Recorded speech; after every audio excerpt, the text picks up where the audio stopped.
All right. Welcome to another edition of Shabbat Lounge. This is Matt. And Jake here. Jake, how you doing? I'm well. Good. And good. you? I'm good. Good. Doing good. Happy this spring. It's green and rainy. Yeah, and it's not brown and burned up and 100 degrees. So not yet. Middle of June, I will take it for North Texas. So I hear El Nino's coming. It's right on our doorstep. Yeah. Well, we want to start off by thanking all of the folks that are consistently in the chat with us. Blessed and Blooming, Homestead, Shraka, and KMSR 1700 AM, Beartron, Christina from the UK, Psalm 119, Amanda Biscoff, and Ba Eddie, and Humble 33, consistently in there, and I apologize if there's anyone I left out, but always, if there's something you want us to pray about, prayer requests, put those kinds of things in there. So Jake, what else do they need to know? Well, if you feel left out, show up more often and your name will get added to that list. That's right. So eventually. Maybe. And so we just like and subscribe and share this with someone if you find something useful in it, and tell people about it. Tell people to read their Bibles and learn these stories for themselves, and for your Christian brothers and sisters, welcome them to Sabbath Lounge also, if you can. So and then Matt, you're going to bring up some Sabbath Lounge and plug some interesting things we have going on, right? Yeah. So when it comes to so let me pop this. Let me change our screen. So when you go to sabbathlounge.com, you will see there's two books here. I have Becoming Jacob has been out for a while, and so there's that book. And then Jake and I are actually working on a book together, and so we're offering a free ebook. And so if you click on that, if you're not on our mailing list, it's time that you subscribe. And if you come down here and just type in your email address and then click the lounge, you will receive, or you should receive, an automatic reply back with a download, and it will take you to this page, which is on our website, and it's back to the book, and it's got a table of contents and some information about the book. Yeah. So forthcoming book that we've been working on, and it's things that we've talked about on our podcast, and we're just kind of put it all in one place. Yeah, it's kind of the topic is kind of the wedding language, and the importance of if you've ever heard our discussion on the cup of bitter waters, it's kind of following that theme. So yep. And so we would like it to come out sometime soon, but I don't know. It just kind of depends on what we can get done, right? Kind of thing. So definitely, it's taken a minute, and but rightfully so. So when I write, I find that I write some stuff, edit some stuff, and then was I not sharing that? Oops. So it'll look like this. Yeah. I go back and forth on sometimes I write, have to walk away from it, come back to it. But yes, it's got a table of contents that lets you jump into different sections. So if you wanted to go, straight to a section, you could. It doesn't jump back up to the top though. But you can. It's just a PDF that you can scroll through, and if you wanted to, you could probably put this in your books on your phone and read this like an ebook on your phone. Right. But it's only like 18 pages, so it didn't take you very long.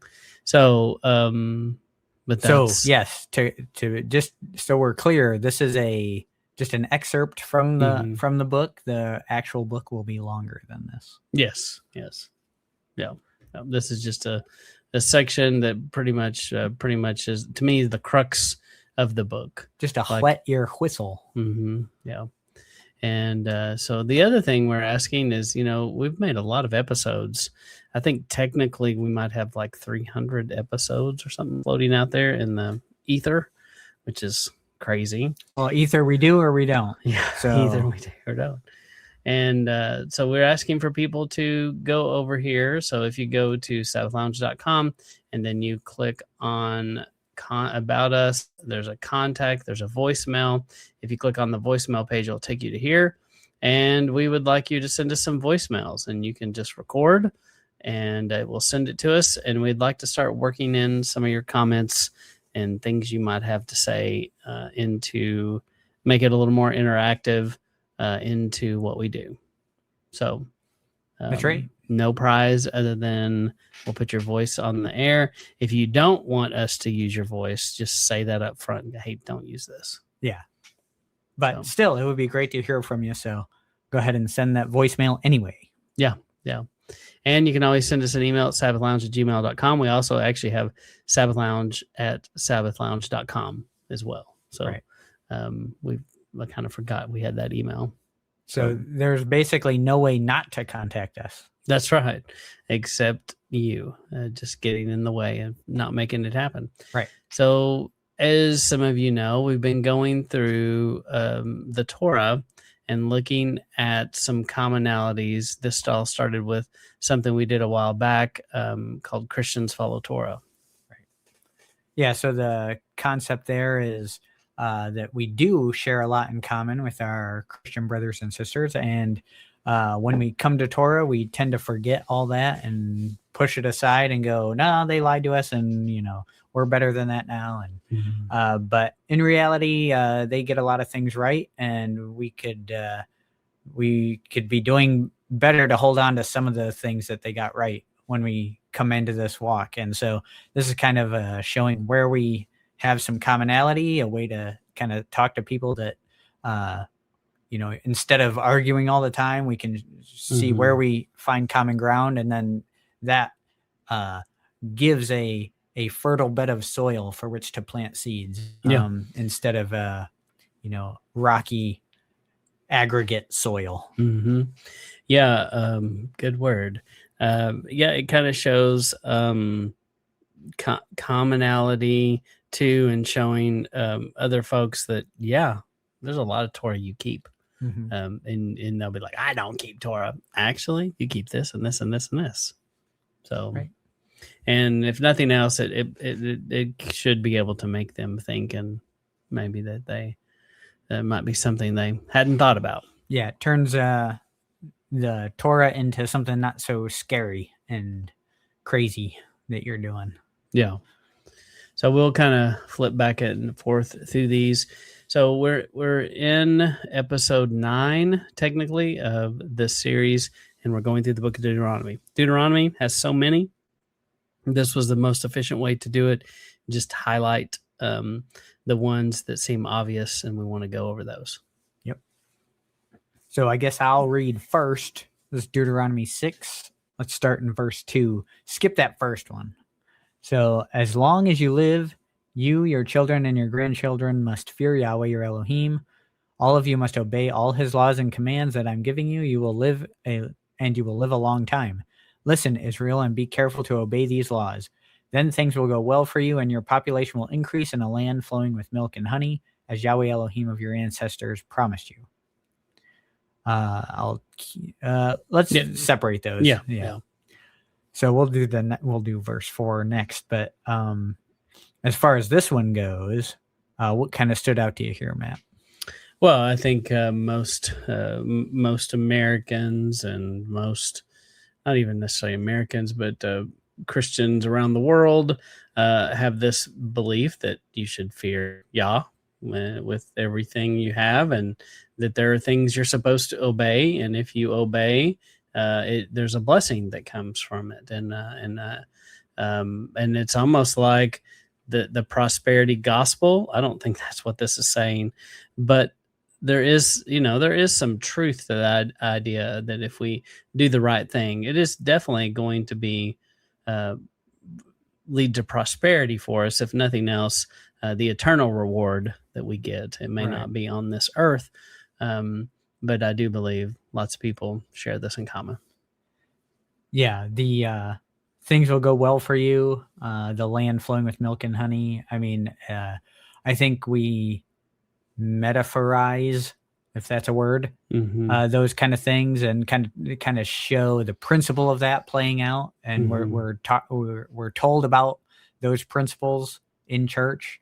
I was anyway growing up, and Yeah. This one here is interesting to me. Listen, Israel, and be careful to obey these laws. I think from our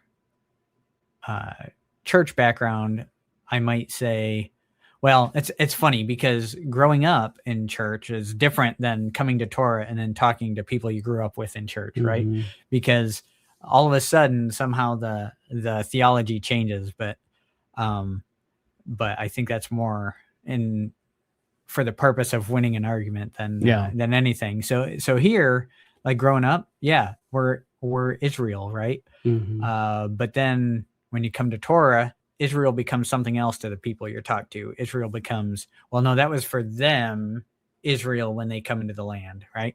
Mm-hmm. And so they'll, whereas we'll pick up a bunch of these laws, right? Like Matt said, we know there's something we need to be obeying. And I don't think there's a whole lot of people in normal Christian church saying we don't have to do anything. I mean, I hear it on the radio all the time, listening to the Christian channels. Yeah. But so when we're coming from like the straight line, big traditional church understanding, I hear it on the radio all the time. And I literally yesterday morning, maybe it was this morning, I have long days, but one of the channels was talking about you were made for good works beforehand, right? Mm-hmm. And so he went on about how your faith isn't, your salvation isn't based on your works, but your salvation should encourage works in you going forward. So, I mean, that's the same thing we say. Yeah. And it's based on this idea of obeying commands and things like that. So, yeah. Well, and I think this goes on, this is a scripture that I had memorized and when I was in Normie church, and I even had this printed out in my classroom for a long time. And this idea that, just like you said, you read verse 4, and then love Yahweh your Elohim with all your heart, with all your soul, with all your strength. Take to heart these words I give you today. Repeat them to your children. Talk about them when you're at home, when you're away, when you lie down, when you get up. Write them down and tie them as around your wrist and wear them as headbands as a reminder. Write them on the door frames of your houses and gates. And, a lot of people literally do that, and they didn't even know really that's what they were doing. They put a sticker on their car. They wore a T-shirt. They wore a bracelet. Put decals on their walls at their house. Yeah, and they may have a cup, their favorite Yeti cup or whatever, and they may have something about Jesus on it or something, and that's a version of this. You got your WWJD bracelets. Mm-hmm. Yeah, that. I am second. All of those are kind of ideas of that you see, and I think that everybody in both camps, believes you got to teach your children, and it's a 24/7. It's not compartmentalized. Many people have made it compartmentalized, but I would argue you can do that with everything. You can do that in Torah. You can do that in Christianity. You can do. It's easy to do that, right? And this is speaking opposite of that. Don't compartmentalize. It should be everything you are, right? And then that verse 4 there, the Shema, Hear, O Israel, Yahweh your Elohim, Yahweh is one, right? And they. The idea is, I mean, that's why the Trinity doctrine is so such a big part of what they do, because they're going to say it's three, but it's one. So you have to kind of, they hold to this, that he is one God. And so it turns, it even bolsters their theology that way. Yeah. So they use this as a crux, the meeting point of their theological understanding. So, but yeah, what's interesting is when my son-in-law Laramie was in Egypt, and they were specifically ministering to Muslims. The Muslims all thought the way they described doctrine, way their Trinity doctrine, as polytheistic, is how it came across to them, and they're Right. like, "Y'all are crazy," and Yeah. and so they didn't even realize that they didn't do their homework, they didn't research how that was seen, and they said things that were offensive right off the bat, and people will just shut them off and like. Right. Like, I can't listen to you. You don't even understand this concept of him being one, Right. which I thought was real interesting. That Yeah. they took the way it's described as being a polytheistic religion, and I think traditional Jews actually see it the same way. They think it's blasphemous the way it's the way it's been explained, Right. and I believe incorrectly, but people hold to the things they've heard and what they've been taught, and they just parrot it, and sometimes they don't even know what they're saying. Right. And I think, there's, I think it is similar to the way that the Jews would reject Messiah because Christianity tells them he did away with the Torah. That he was lawless. Right. So it's a similar kind of thing where we take kind of our understanding of the theology and turn it into something that's it's not edible for the people we're trying to reach. Yeah. So Yeah. I'm not saying water down the gospel or anything like that. But I do think you do your homework and you know who you're talking to. Yeah. And it's and tell me anything in the world that's not a little bit like that. If you show up and you haven't done your homework on lots of things, you sound like a fool. Especially in what I do in sales and stuff. If you, people, they see through it. Yeah, and then once you put yourself in that hole, it's hard to gain that trust back. Mm-hmm. Like, oh, if you don't know what you're talking about on this, I'm not going to listen to you for the rest of the things. I mean, I'm not going to put a lot of stock in it. Yeah. And then this one in 13 says, you must fear Yahweh your Elohim, serve him, take your oaths only in his name, never worship any gods, worship by the people around you. And I think, most people, we've said it several times in this series, very few Christians are out there going, hey, we should build idols. Now, yes, sometimes, our Catholic friends may be guilty of some of those things, but for the most part, people aren't building statues on purpose. Yes. Yeah. Now you can argue the cross, and we did have that comment in our thing in our discussion last week. But yeah, I think this whole thing about oaths, you see Yeshua speak pretty harshly to oaths too, and you have to, Yeah, I think again, when you're doing it in ignorance, I think it hurts Yah's heart, but I don't think it comes out of the realm of covered by Yeshua's sacrifice. You know what I mean? Mm-hmm. Because the sacrifice is for willful sin, Mm-hmm. right? And if I'm ignorantly sinning, that's the kind of thing that's covered. Yeah. So yeah.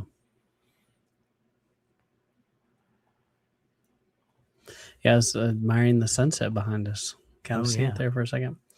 16. Yep. Never test Yahweh your Elohim as you did at Massa. Be sure to obey the commands of Yahweh your Elohim and the regulations and laws he has given you.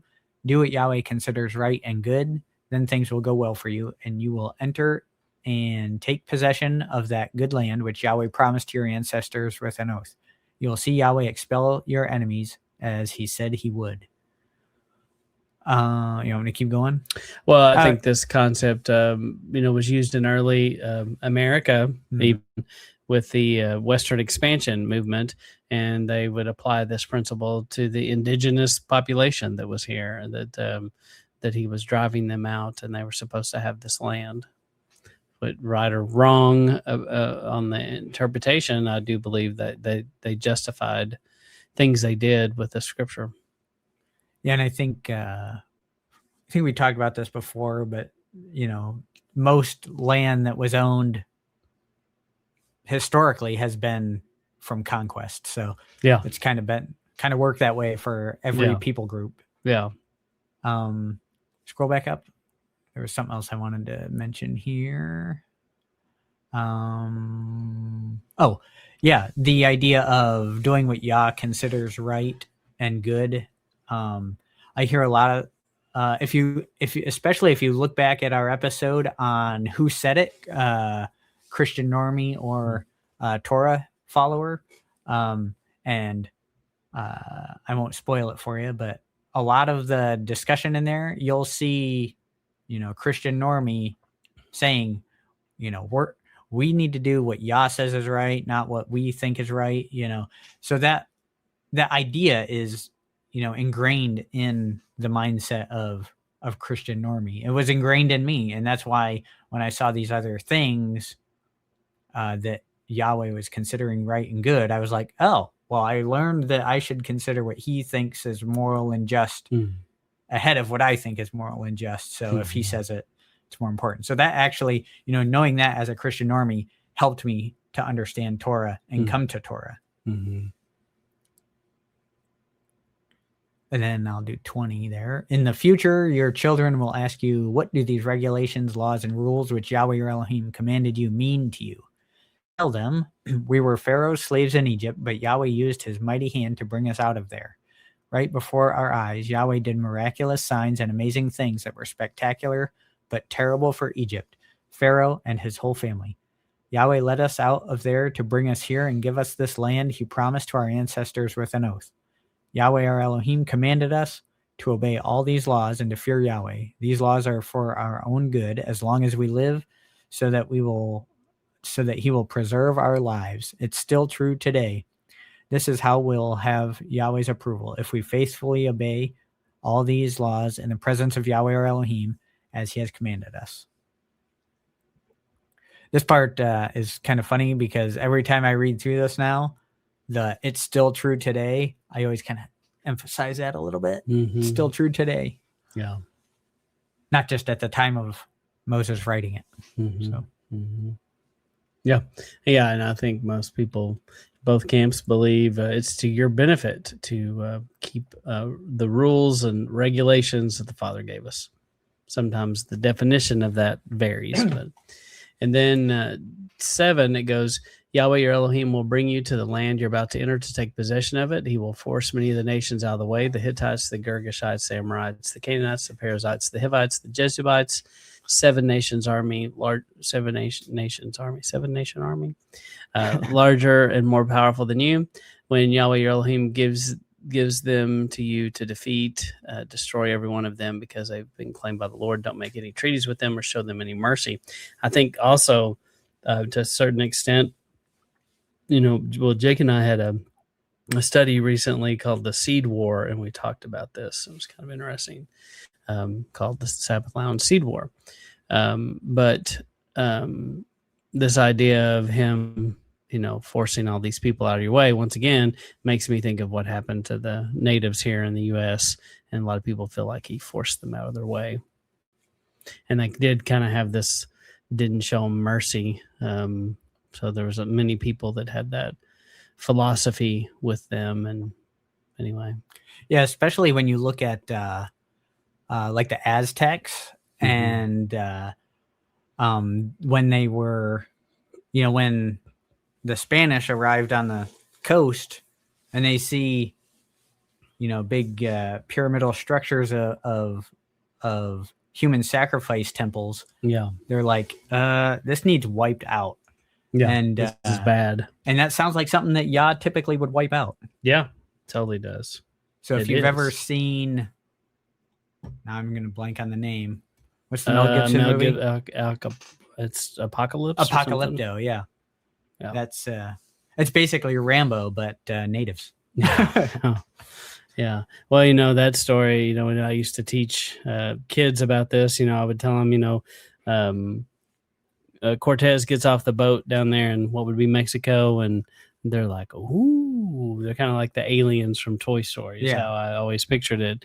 And they're like, oh, this is the prophecy. The man would come from the east and be wearing shiny clothes as he's wearing this shiny hat. And they bow down and like, oh, you're our God. And he sits there just for a second. It's like, yeah, I am. I am that guy. Yes.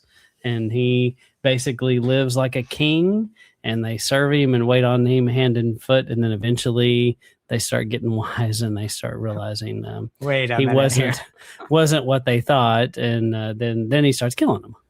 So Yeah. Pretty crazy story. Yep. And that's how we have the wheel today. That's right. How the wheel and fire came about. That's right. All right, let me switch back to this one. All right.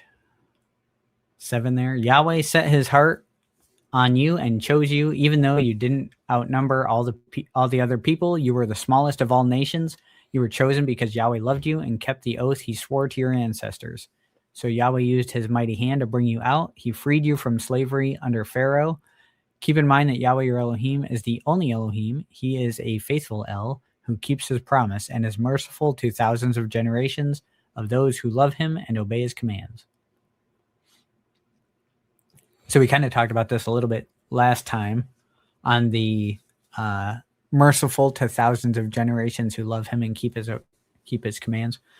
And it's that, I think if we didn't as a body believe that Yahweh was merciful, what are we even doing? Yeah, what are we doing?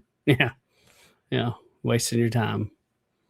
Thankfully he is. And then that's a great prayer, like we talked about last time, to pray that over your generation, over your lineage, because you're praying scripture that he means for you and is possible when we live right, just like he described there. We get that promise. Yeah, I think too, on the the merciful tract still, I think we tend to have a very kind of selfish understanding of this relationship, because we think we're owed something, and really we're owed he owes us absolutely nothing. And he, it's by his mercy alone that we're even allowed to take another breath. So at any time that can be snuffed out. And I think it's important to keep that in mind. Yeah. Well, it's just like when you're a kid and you gave your dad smack or something, and he's like, "Whoa, are you paying the bills around here?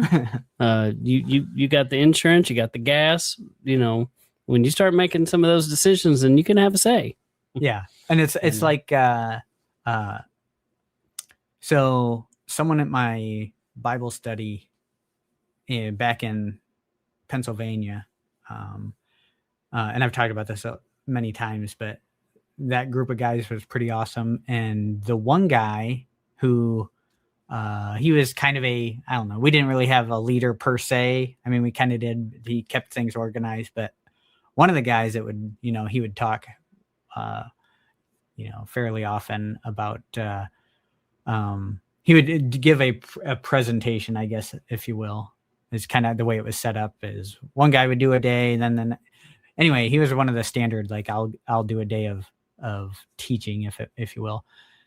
Anyway, his young daughter had cancer and died, and it was tragic. And I went to the funeral, and I had only known him for, I don't know, a couple months at that point. But I went to the funeral, and what he said there, touched me so deeply, because he was like, yes, my daughter died, and that's painful and terrible, but what do I have to complain about? It's not like I was owed her. I wasn't owed anything. And but I did have that time with her, and he didn't even owe me that much, but at least I got that, and it was just a good testimony of realizing where you are in the relationship. And he is Yah and you are not. Yeah. And so I think about that a lot when I think this concept of mercy, and realizing he literally does not owe me anything. Yeah. Well, that's good. And then he goes on to speaking of obeying the commands and laws and rules I'm giving you today. If you listen to these rules and faithfully obey them, Yahweh your Elohim will keep his promise to you and be merciful to you as he swore to your ancestors. He will love you, bless you, and increase the number of your descendants. He will bless you with children. He will bless you with land that produces grain, new wine, and olive oil. He will bless your herds with calves, your flocks, and lambs and kids. This will all happen in the land Yahweh will give you, as he swore to your ancestors. You'll be blessed more than any other people. Your men and women will have children, and your animals will be able to have offspring. Yahweh will keep you from having any kind of illness. He will not strike you with any of the terrible diseases you experienced in Egypt. Instead, he will strike all those who hate you. This is definitely something we like to claim.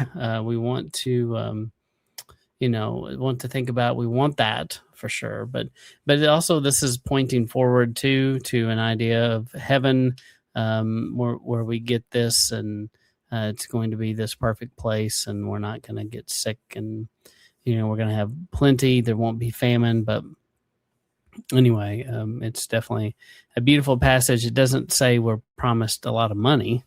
Right. And so I think that's why sometimes if you pray for money, you might be praying out of his will, because if you pray for the things like this that he blesses you with, which grain and wine and olive oil, that's the staples. Yeah.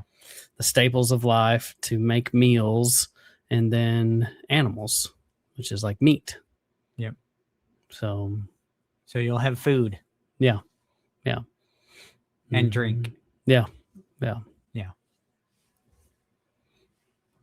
Yeah. So do we actually look at those things as, hey, this is a blessing that I even get to eat my meal today? Yeah. So. Yeah, definitely. This last month has been really expensive, with lots of things failing, from appliances to air conditioners to a vehicle.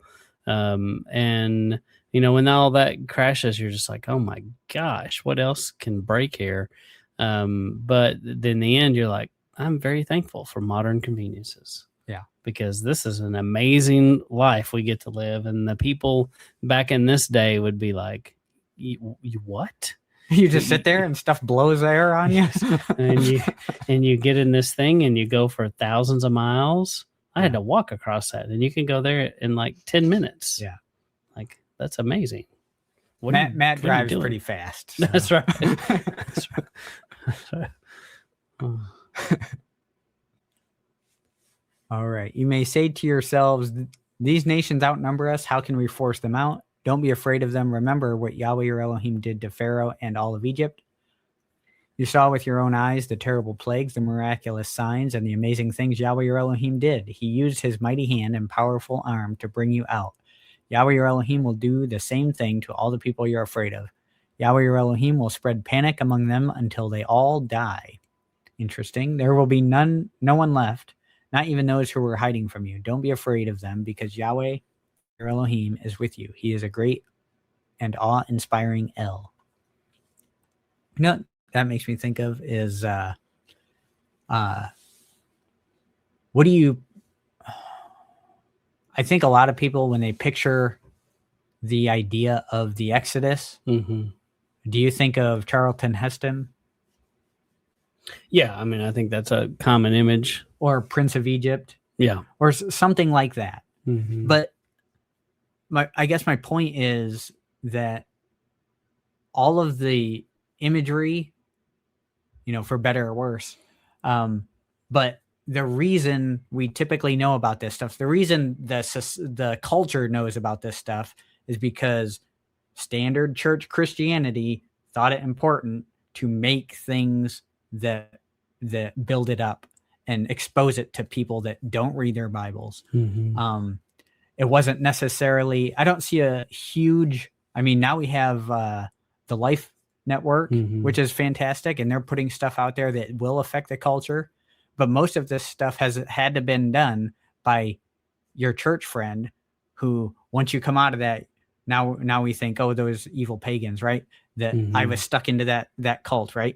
But they're the reason that anyone even knows about what you're learning right now. Yeah. So, when I think about that, I think I should respect kind of where I came from, because and he says it over and over again here.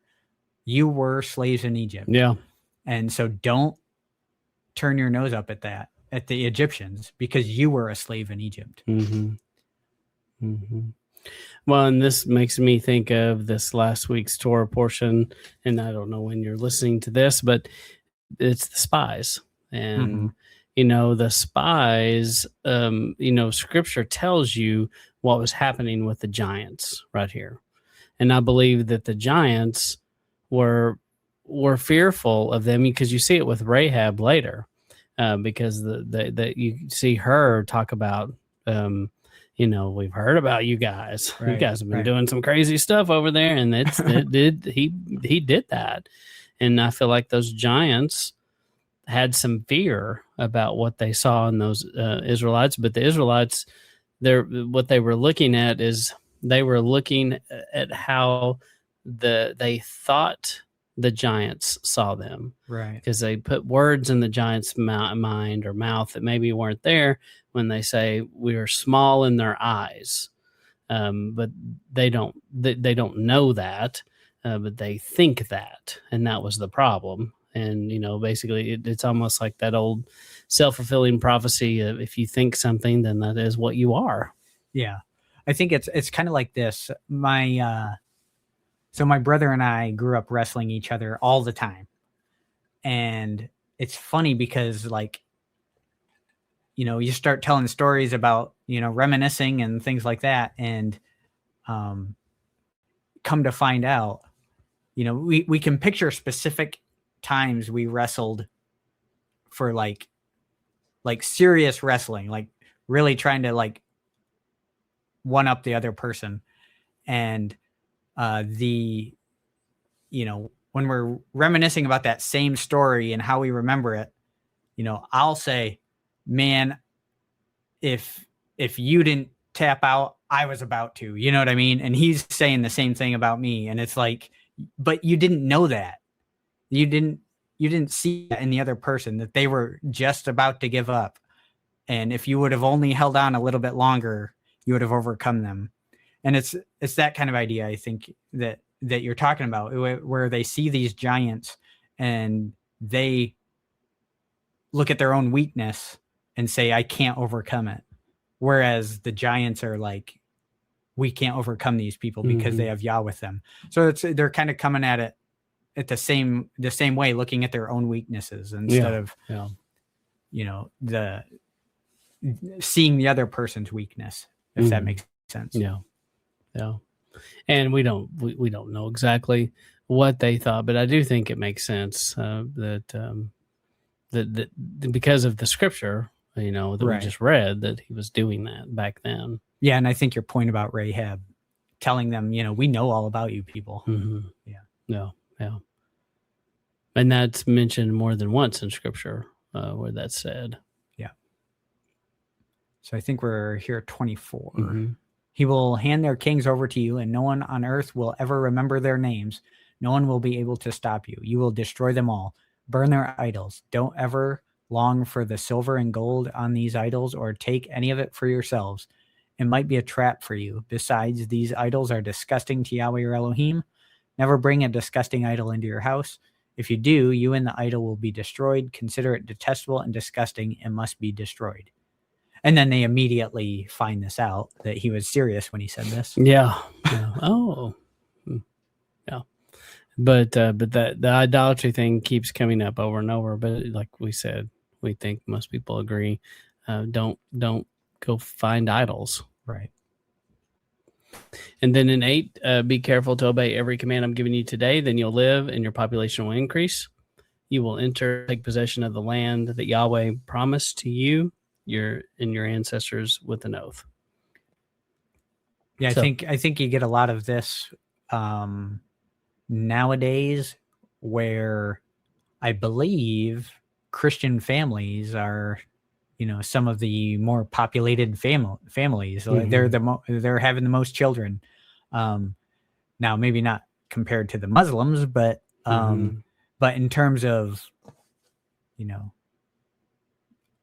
other people groups, I think they take this seriously and thinking that, the only way to spread the right, the moral code of Scripture is to have more Bible believing children, and then that's the way it works. So I think the church does understand that concept. Yeah, definitely did. Yeah, but it may be slipping. I think that that in recent years it is slipping, and then it's a cultural thing. I think that's affected it, where so many young people who don't have a strong belief, or it's just not real, and they look at the world and go, "I can't bring a child into this mess," and they choose. It's like that's why it's a mess. Yes, and they choose not to have children or stuff. And I interact with so many people my age that have children, having children, or should be having children, and you can hear it in the disappointment on that grandparent's face when they're like, "Yeah, I don't think I'll ever have grandkids. I have grand dogs, but not grandkids." And I mean, they're not only are they depriving themselves of a blessing, but also their parents, and it's kind of selfish. It's mostly about keeping more money and more things and having free time, which is a me first mentality. Yeah. These young couple would rather, have cash to go do and travel and all that, and they don't want to be burdened down by the baggage of a child, which is sad. They don't understand what they're walking away from. Yeah, because it's not like you can't have those kind of things, except with people that love you and will, that you can, pour your life into. And then when you're looking back at your memories, it's like, oh, I went there by myself. How awesome. Or you could have the memory of, I went there with my children and it was amazing. Even if it wasn't amazing, just the fact that your children were there made it amazing. Yeah. And I think too, with the population increase thing, I know we look a lot at the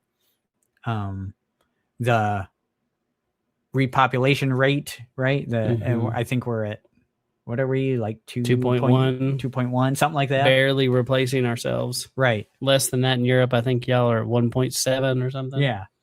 But that looks dire. But when you break that up into, when you look at the specific people groups of the, demographics of the society, I believe Christians are way ahead of that number. Yeah. So that number is low, but it's low because there's a lot of people that are shouting their abortions and things like that, and don't care for children, and have the mindset of the destruction of the family unit, the nuclear family unit, the biblical family unit. So yeah, that's a bad number, but it's not telling the whole story.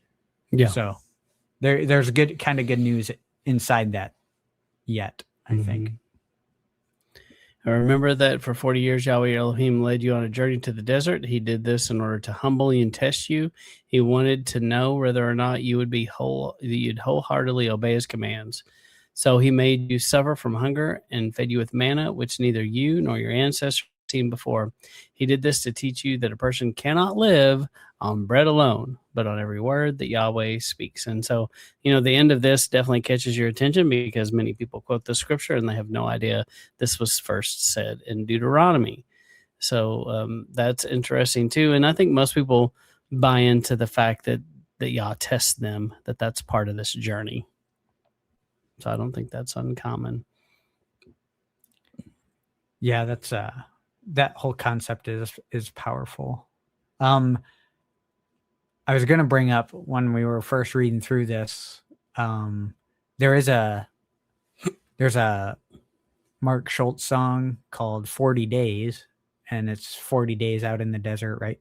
But I mean, that's talking more Moses up on the hill. Mm-hmm. So when I first read this, I was like, oh yeah, that reminds me of that song. But hey, check it out if you want. Okay. It's a pretty good song. And then learn this lesson by heart. Yahweh your Elohim was disciplining you as parents discipline their children. Obey the commands of Yahweh your Elohim, follow his directions, and fear him. Yeah. I feel like I know that by heart. The idea that he's like a parent disciplining his children, right? Yeah. Yeah. I think people embrace that.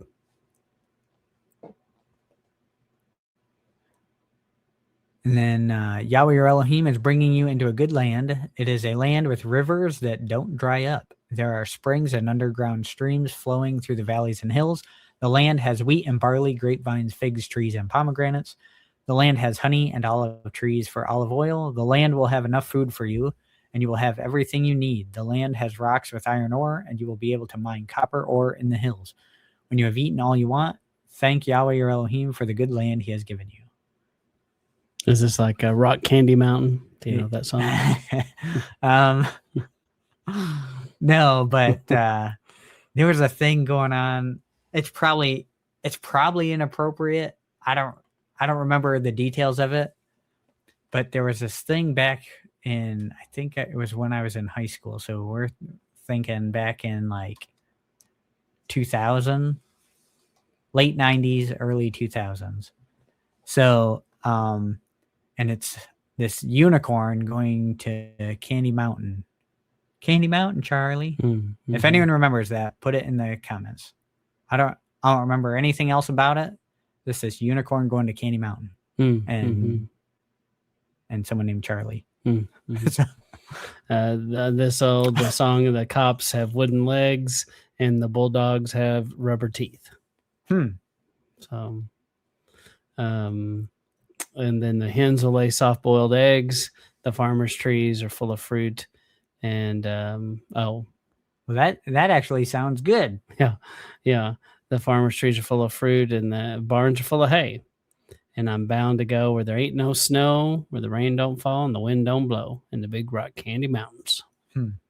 So, is this a real place? No, made famous by "Oh Brother, Where Art Thou?" Gotcha. Anyway, but definitely that is kind of where they get that idea. So I think many people have written songs like this, and people have this idea of heaven for sure. You know, it's going to be this great place where everything you have, everything you could want, it's going to be there. Yeah. I think, let's see, the land will have enough food for you and you'll have everything you need. Yeah, that's a big talking point in churches is, you know, Yahweh will take care of your needs. God takes care of your needs, right? Yeah. Not necessarily all your wants, but yeah. We talked about this before too, with the birds of the air and the you know, fish of the sea, takes care of those, the flowers of the field. So there's that concept here as well. And is there, I could be getting this wrong, but is there a concept that the Nephilim came down and taught us how to mine? I've seen that before. I don't know that makes a whole lot of sense with this verse, because Yahweh's telling them, hey, I gave you these things so that you can mine them. Right? Also, they would need to get gold for all the things they had to make, right? Yeah.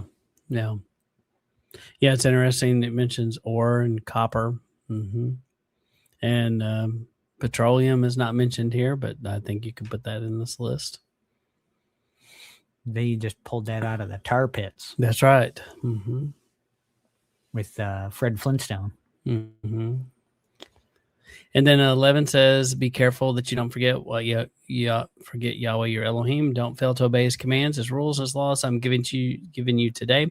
You will eat all you want. You will build nice houses and live in them. Your herds, flocks, silver, gold, everything else you have will increase. When this happens, be careful that you don't be arrogant and forget Yahweh your Elohim, who brought you out of slavery in Egypt.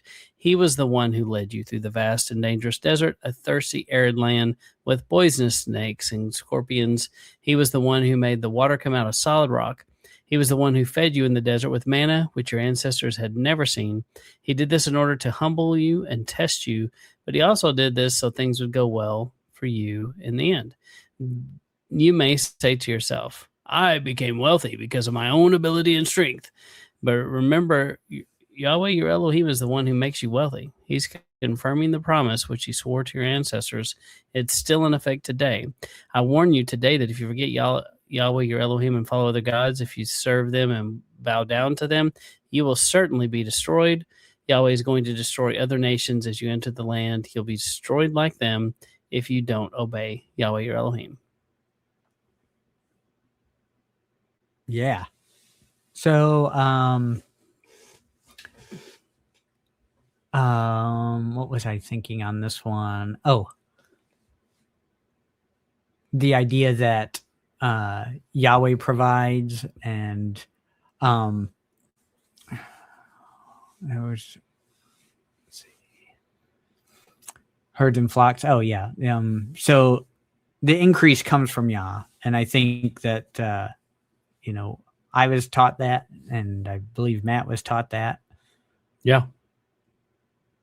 And the idea of thinking that you made yourself better instead of Yahweh making you, putting you in a better position. Yeah, that's a dangerous position to be in.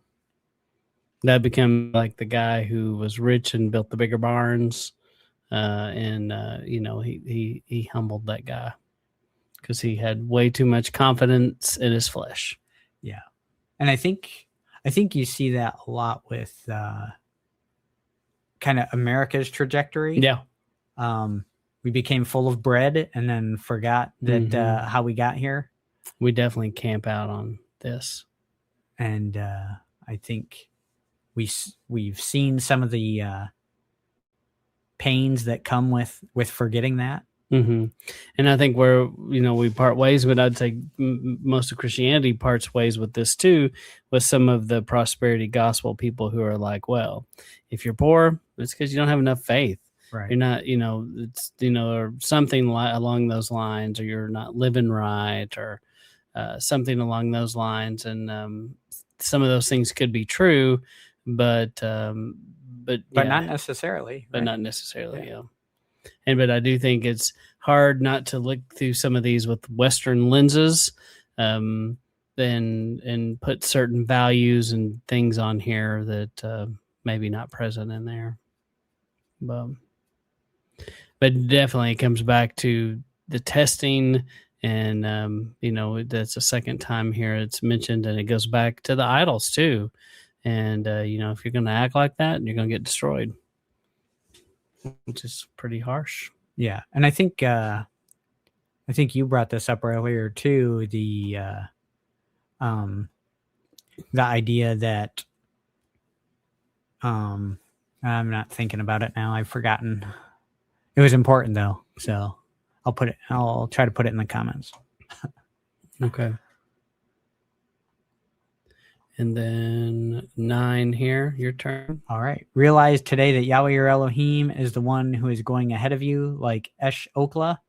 He will wipe them out and will use you to crush their power. You will take possession of their land and will quickly destroy them as Yahweh promised you.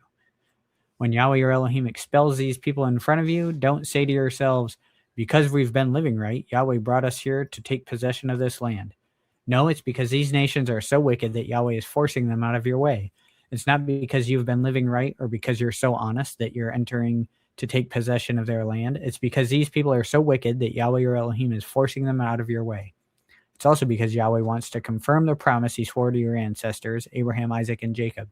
So understand this. It's not because you've been living right that Yahweh your Elohim is giving you this good land to possess. You are impossible to deal with.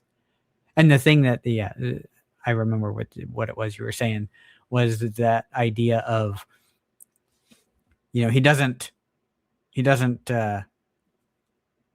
call the, how's it go? He doesn't call the chosen. He doesn't call the qualified. Yeah. But he qualifies the called. Right. Yeah. That idea. Mm-hmm. Man, well, I butchered that. Well, Yeah. Well, and it goes back to, to me, this is one of the most beautiful pieces of scripture in Deuteronomy is right here, 9:4-6, because I think many people they have a different connotation. I think sometimes both camps can think a certain way about the people back. They had it figured out. They had the priesthood and they were doing all this stuff, but none of that made them right. Right. He says, don't you for a minute think that you have done anything to deserve this. In fact, you are ridiculous. And I barely understand why I'm putting up with you. And so, I mean, he's, it's kind of harsh in some ways. But he's making it clear that it's because these other people are so evil that I'm definitely sick of them, and you got to take them out. Which also is interesting too, to think that he does have clearly, people talk about are there levels of disobedience, and I think the scripture kind of points that there are levels to disobedience, and the Israelites are in a little bit better place because he's not wiping them out yet. Yeah. And but he is these other people. Yeah. So I do think that would be something that we kind of depart ways on, because I hear a lot in, from Christian church that, well, one sin is as good as another. If you've sinned in it, well, they'll pull a verse. Then you've broken them all. And then they use that to say every sin is the same. But there were sins that required death penalty, and some sins didn't. Some things basically is like you're unclean till evening or something. I feel like that's a lesser punishment than death, right? Yes, it does seem to be that way. I'd rather or got to be excluded for the people for a little bit or something. Yeah, I think I'd rather be confronted with that. That punishment than the other. So. Yeah. This is interesting too. I think that. And also, the one thing I was going to say before you do that is this is grace. This is a great example of just flat out grace. And so people will say, there's no grace in the Old Testament. It's all hellfire and brimstone. Actually, no, there's tremendous grace. And this is one of those very easy passages that clearly says it is by, does it say it's by my grace? No, but I think you can read a definition. You can read between the lines, and it's a defining grace. Right. And like you said, that idea that you're just put forth there is the concept we brought up earlier about thinking you're owed something. When you think you're owed something, you look back at this stuff and go, oh, he's mean and vengeful God, right? It's because you think you were owed something that you have that feeling about him. Yeah. And then, we kind of brought this up, I think it was last week, on the idea that is how we're as a country, America is kind of coasting off the fumes of a better generation kind of thing, that idea, and the blessings going out to 1,000 generations kind of thing. So we're riffing on that idea. And then, at the end of that, we said, well, it can be that, or Yah is sharpening America to use as an axe to wield against something more nefarious. So that's this concept here.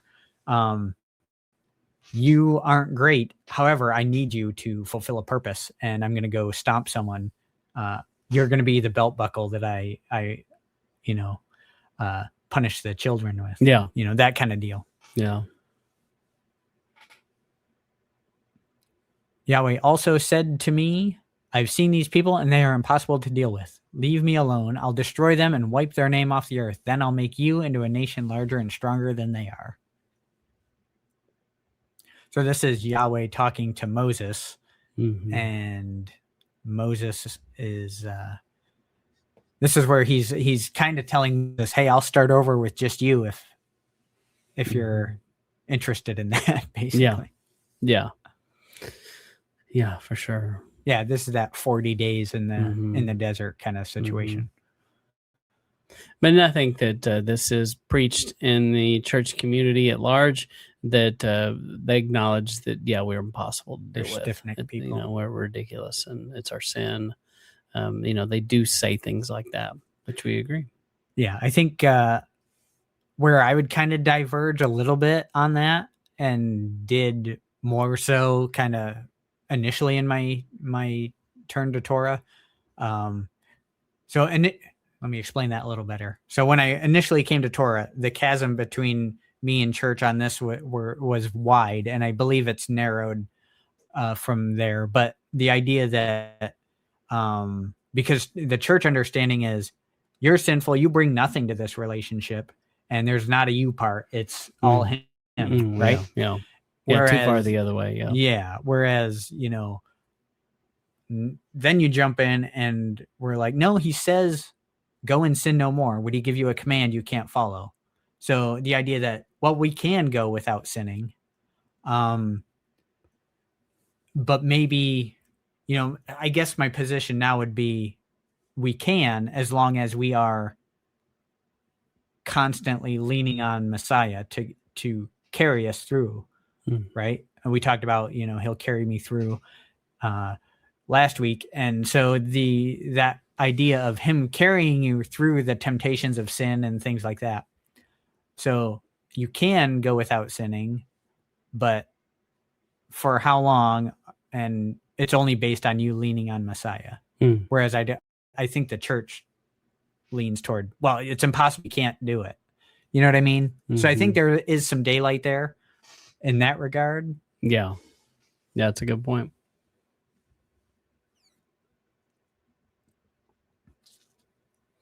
And then down to 9:27, remember your servants Abraham, Isaac, Jacob. Disregard the stubbornness, wickedness, and sin of these people. Otherwise, the country we left will say, Yahweh wasn't able to bring them to the land that he promised them. He hated them.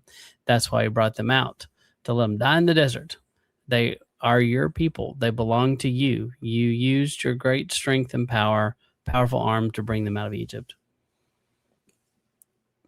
Yeah, and a lot of this powerful arm talk is a foreshadowing of Messiah, a pointing to the positioning of Messiah. Yeah, and arguably he was there and part of the process when they go out. He, think he helped somehow.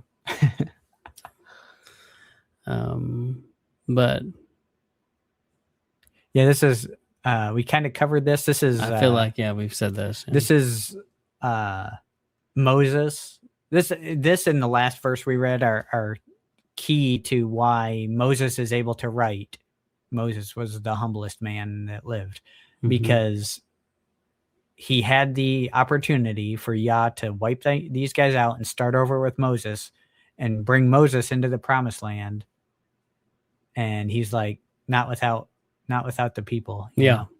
And I think I don't think that Yahweh ever intended to take Moses into the promised land himself without the people. I believe when he has these kind of conversations with Moses and Abraham and things like that, I believe he's kind of testing them so they know where they stand with Yahweh. Yeah, I think that's a good point. Yeah, it's not like he's learning something about them in that. He kind of is seeing where they are. Yeah, and he's doing it in a way so that they recognize where they are. Yeah, he's giving them a chance to live up to what Yahweh wants them to be.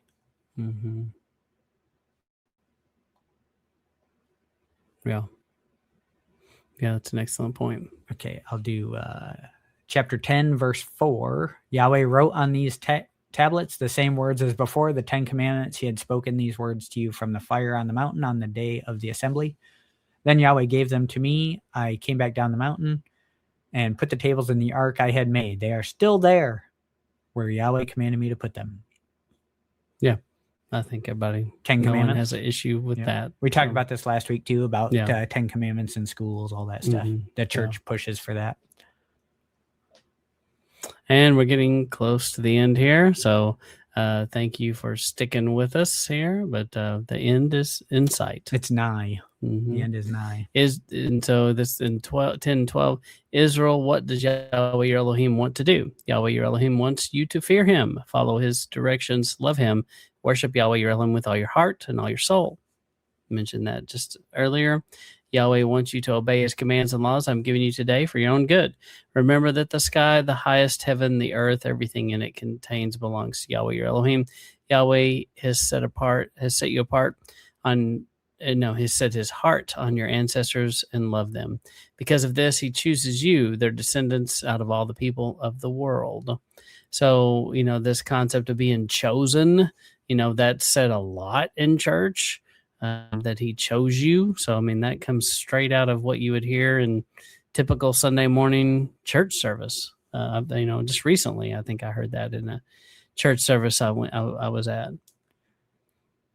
Did you read this part? I haven't read that part yet. So, okay. And then loving him with all your heart, soul, and mind, which is repeated. And many people know that from the New Testament and don't realize, once again, that's the second time we've basically read that same piece in Deuteronomy. And so I think it's always good to point those things out to people. Right. And then when we were reading through this verse 12, it made me think of this verse, Ecclesiastes 12:3. Let us hear the conclusion of the whole matter. Fear Elohim and keep his commandments, for this is the whole duty of man. And that's, I think, a pretty common verse for Torah followers to go to. Yeah. But he's kind of saying the same thing right here. Mm-hmm. So I that's probably where he's pulling that from. Yeah.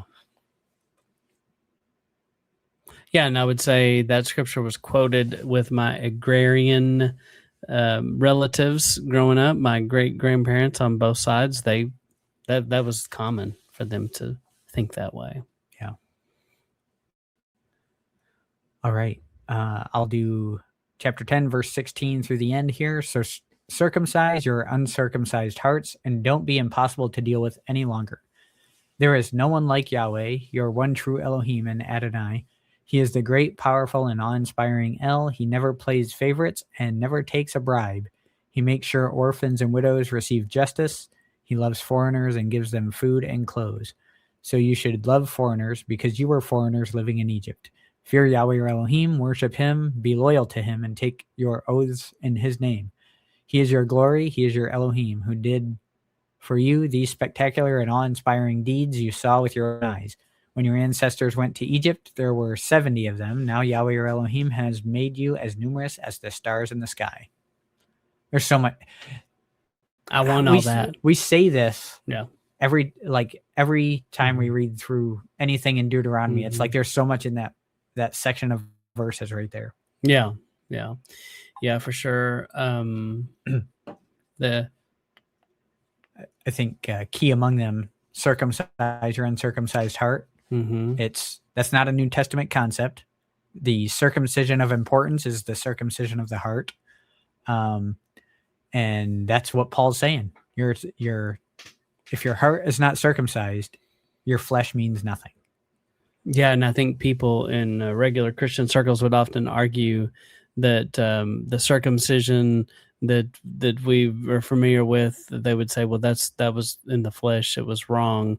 But he said in Deuteronomy, it was about the heart. Right. All along that it was about circumcising the heart. And it was just a physical act that reflected what was happening internally.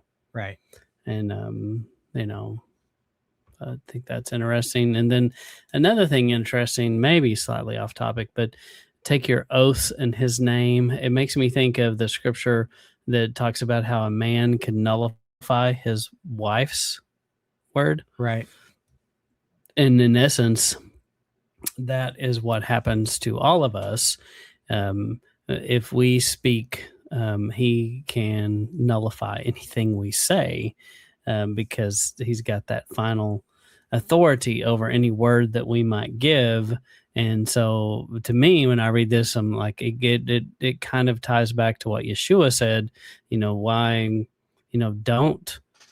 don't make an oath. Yeah. In your own name, you can't keep it and it doesn't mean anything. But when you line up with him and his name, then that's something that can be done. because he's not going to fail. Yeah, that's interesting. Here he's saying, the command being that you can nullify the wife's vow, and then Messiah comes and tells his bride, don't make an oath. So he's essentially nullifying the vow of the bride. Yeah. If that makes sense. Yeah.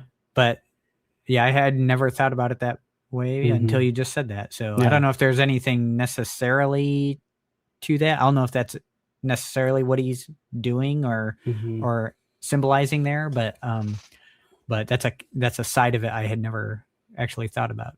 Yeah, it kind of hit me when we were reading that, and I thought that was an interesting thing to think about for sure. It does make sense. It just is you're promising, writing checks that you can't pay for. So our oath doesn't mean a lot, but his do. So, and I think it goes back to when you make oaths that are consistent, backed up with Scripture, and in His name, you're basically just reading back Scripture. Yeah, in essence, because He does make oaths, and when you read those back and confirm them and state those, He's the promiser of that oath, right? And we know He's going to fulfill it, right? It is interesting. So, I kind of wanted to touch on something just because I feel like it could. If I was me watching this is what would stand out to me. So earlier he said he doesn't owe us anything, right? I made a whole spiel about him not owing us anything, and now you're saying he's made these promises to us, so he does owe us something. So on the surface, but it is a reciprocal, right? So on the surface, I understand how that seems contradictory. That's why I want to explain why it isn't. Because he didn't owe us the promises. He gave us the promises as an act of mercy anyway. He did not owe us the promises. So, well, we were deserving of death, unfortunately. Right. And also that's what we deserve. Right. And also we've broken all the things that would give us the promises. So that's why we need to lean on Messiah. Yeah, it's only in His grace and mercy that He owes us anything. It's because His word, and it has nothing to do with us living right and doing all the right things. Right. Because generally we're pretty lousy at that. Yeah. So hopefully you see the nuance between He doesn't owe us anything and He's made these promises that he'll provide things. So there is nuance there to what we're describing, and I just hope we explained it well enough. Yeah, well, and we don't claim to have a corner on the truth or know everything. And life is messy, and trying to figure out these things there's a lot of black and white, and then there's a lot of gray, and then there's a lot of I don't know. There's a lot of both and situations with Yahweh. And then we talked about the numerous as the stars in the sky last time, right? He's saying again how this promise was fulfilled. This promise to Abraham that his descendants would be as numerous as the stars in the sky. He says now He has made you as numerous as the stars in the sky. That to me, that sounds like fulfilled. And I think I also saw that in The Lion King one time. Yeah. Long time ago. They thought they were balls of gas burning far away, though. Yes. Yeah. That's right. Well, we're